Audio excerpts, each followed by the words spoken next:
Beat the Buffet, episode 36. This is the series where your comments decide whether or not we win or lose. In the last episode, we ate at Buffalo Wild Wings $2.50 all-you-could-eat appetizers. And after reading your comments, it was clear that it was an easy win, making our record 22-13. But today, we are checking out Golden Corral's $17 all-you-could-eat American buffet. And they have American classics like fried chicken and mac and cheese, to desserts like ice cream, all types of pies and cookies. And they even have salads, but you best believe we ain't getting that. But they even have a grill house where they have roasted meats and yes, grilled steak. Oh baby, you know what we're gonna get. But enough talking, let the challenge begin. Round number 1, we had a plate filled with fried chicken, steak, a blue chug jug, and Mexican rice. First, we started off with Golden Corral's fried chicken. And all I'm gonna say is this is not to be slept on. It ain't no Jollibees, but it's pretty good. And then we moved on to their freshly grilled steak. And it kinda tastes like a cruise ship steak, a little off and a little funky. And also very, very chewy. And then we tried the Mexican rice, which was actually not too bad. It just tasted like the regular boxed Mexican rice. Overall, not a bad start. The last time I came to Golden Corral, everything tasted like salt. And I'm telling you, I was not lying about that steak being chewy. But we finished up plate number 1 pretty easily and the rest of our slurp juice. But for round number 2, we got some hard-shell tacos with meat and rice and some pizza,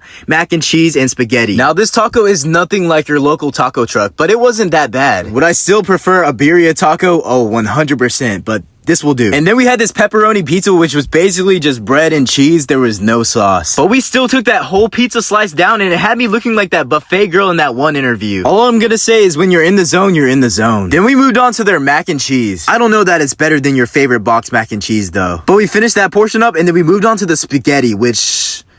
yeah, not again. But we are not quitters, so we took down the rest of that spaghetti. But for round number 3, I realized we have to make our money's worth. So we got another giant steak, and we got some fries. Yeah, I know fries are not making my money's worth, but they're for my pleasure. You know.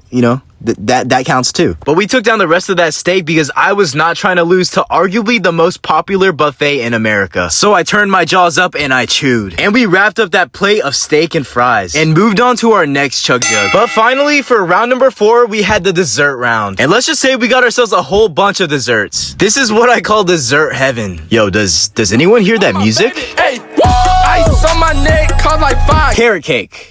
Carrot cake is the first cake we are trying. All right, guys, y'all can't lie. That was pretty smooth, huh? But no, someone please tell me why this pecan pie was so sweet. Easter and Christmas just had a baby. That's what it tasted like. And when I start looking like that dog meme, you know it's a problem. And then we tried some of their blueberry pie, which was all right. And then we finished it off with the cookie, which was, like a cookie. But I am full and I do not want to eat anymore. But that's everything I ate at Golden Corral's dinner buffet.